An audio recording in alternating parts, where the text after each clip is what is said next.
এই মুহূর্তে হাসপাতালের ভেতরে আছেন আমাদের সহকর্মী ওমর ফারুক, আমরা চলে যাবো এখন তার কাছে।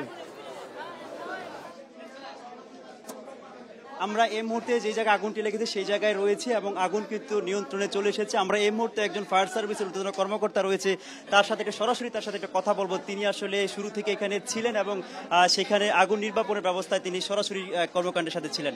আগুনটি আসলে কি থেকে ঘটেছিল আপনারা ধারণা করেছেন এবং কি কি ক্ষয়ক্ষতি হয়েছে, আগুন কিভাবে নিয়ন্ত্রণ করলেন যদি আমাদের একটু বলতেন। বিকাশে কম খরচে ক্যাশ আউটের লিমিট বেড়ে 50,000, প্রিয় এজেন্টও 2টা।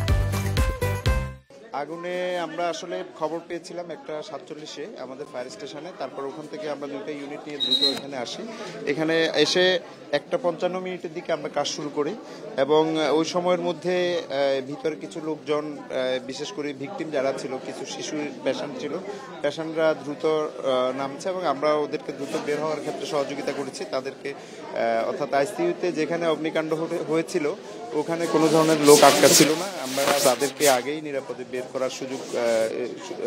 বের করতে পেরেছি। এবং পাশাপাশি ভিতরে প্রচুর পরিমাণে আইসিইউ ইউনিটে স্মোক ছিল এবং ভিতরে এসি সহ অন্যান্য ইকুইপমেন্টে আমরা দেখতে পাচ্ছি ওখানে আগুন জ্বলছে। সাথে সাথে আমরা আমাদের পানিবাহী গাড়ি থেকে পানি দিয়ে আমরা সেই আগুন নিভাতে সক্ষম কথা বলার চেষ্টা করি। 1 সময়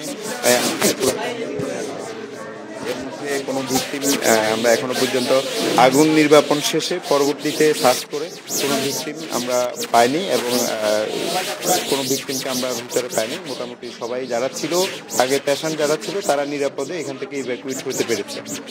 আগুন কিভাবে লেগেছে এটা আমরা প্রাথমিকভাবে ধারণা করছি যে আইসি ভিতরে এসি ছিল, আইসিতে এসি থেকে হতে পারে, তবে এই বিষয়টা আরো তদন্তের প্রয়োজন আছে। তদন্ত সাপেক্ষে আমরা পরবর্তী অ্যাকচুয়াল কারণটা বলতে পারবো। তো আমরা প্রাথমিকভাবে এসি থেকে দুর্ঘটনা ঘটতে পারে এটাই। খুবই গুরুত্বপূর্ণ যন্ত্রপাতি রয়েছিল, সেই যন্ত্রপাতিগুলোকে আসলে উদ্ধার করা গেছে কিনা বা সেই যন্ত্রপাতিগুলোর কি অবস্থা? বেশ কিছু যন্ত্রপাতি ক্ষতি হয়েছে বলতে অগ্নি দুর্ঘটনার সাথে সাথে যে আইসিইউ বেডগুলো আছে, কিছু বেডে এখনো আমরা বিভিন্ন মনিটরে সিগন্যাল দেখতে পেয়েছি, সম্ভবত সেটা সঠিক আছে।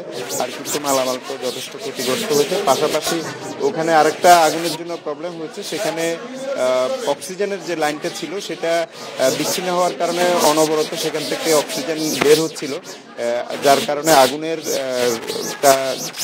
কিছুটা সময় হয়েছে। আমরা অক্সিজেনও পরে বন্ধ করা হয়েছে এবং পুরোপুরি আগুনটা নির্বাপন করা হয়েছে।